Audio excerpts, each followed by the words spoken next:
And in Kenya, anti- and pro-government demonstrators clashed with the police in the capital, Nairobi, leading to fresh bouts of violence during the protests that entered the fifth week. Local reports say that the police fired live bullets on demonstrators. The pro-government demonstrators took to the streets to thwart the anti-government protests. The protesters blocked the highway leading to the country's main airport.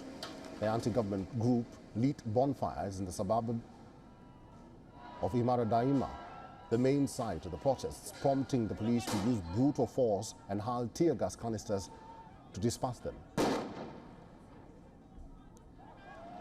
The nationwide deadly riots within the pipeline state over the proposed tax hikes have killed as many as 50 people since June and injured more than 400 people.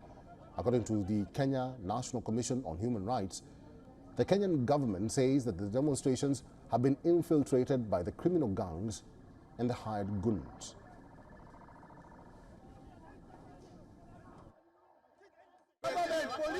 Police are standing by and letting these hired goons to disrupt our protest and cause chaos. However, when we hold our protest in peace, we are battered and killed. So why are the police not tear gassing these goons? If it was us, they would have gassed us.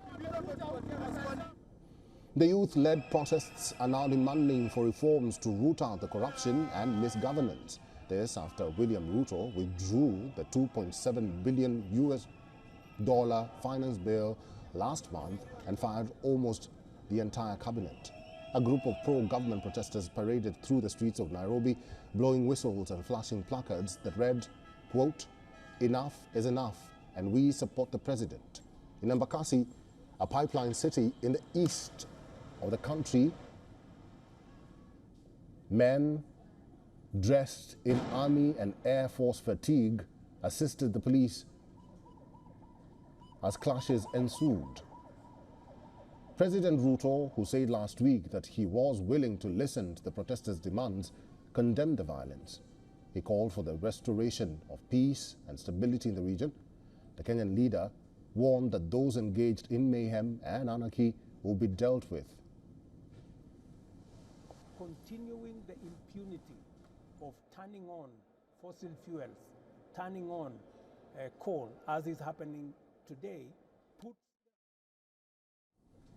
For all the latest news, download the WION app and subscribe to our YouTube channel.